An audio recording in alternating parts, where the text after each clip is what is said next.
Furniture holes की executive branch का इफ्तिताह हो चुका है। उधर शहर के मुख्तलिफ अहबाब, बिजनेस कम्युनिटी और लोग आ रहे हैं। तो अभी बहुत सारे दोस्त हमारे आ रहे हैं। हमारे एक दोस्त अभी यहाँ से आ रहे हैं, हम उनसे बात करते हैं कि वो इसके बारे में फर्नीचर होल्स और उसके बारे में क्या क्या कहते हैं। जी अस्सलाम वालेकुम सर, कैसे हैं आप? खैरियत से? सर हमारे साथ है और फर्नीचर होल्स में आए हैं। तो सर पहले भी आना हुआ? हम ज़्यादा इनके आते हैं शेखुपुरा रोड ब्रांच, हम वहाँ से इनके रेगुलर कस्टमर है। हमें पता चला कि इन्होंने डी ग्राउंड में इधर एग्जेक्टिव ब्रांच बनाई है, तो इधर फर्नीचर का मेयार और अच्छा है। तो हम आज इस सिलसिले में आए हैं कि यहाँ से देख के शॉपिंग करें।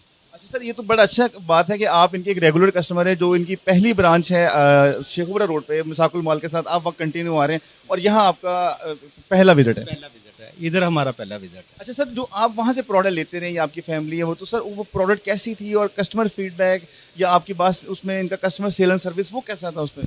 वो फैसलाबाद की वो भी सबसे अच्छी है फर्नीचर के बारे, जो शॉप है मेयारी और अच्छा फर्नीचर है। हम वहाँ मुतमिन हैं, इसलिए दोबारा इधर आए हैं। मुतमिन हो इंसान हो तो वह दोबारा वहीं शॉपिंग करने जाता है ना। अच्छा जी, जैसे अभी इन्होंने बताया, सर मैं आपका नाम जान सकता राना मुमताज़ अहमद खान। हूं? अच्छा जी, अभी हमारे साथ राना मुमताज़ अहमद खान साहब मौजूद थे। वो कह रहे थे कि ये इनके रेगुलर कस्टमर हैं और जो उधर मसाकुल माल ब्रांच से कंटिन्यू थे। जब इनको इनको ओपनिंग का पता लगा, यहाँ आज अपनी फैमिली के साथ विजिट आए हैं और उन्होंने कहा जी हमें एक बड़ा अच्छा फीडबैक है। ये जो प्रोडक्ट देते हैं, प्रोडक्ट बड़ी ज़बरदस्त है और उसका पीछे बैक एंड फॉलो बड़ा ज़बरदस्त रहता है। जी।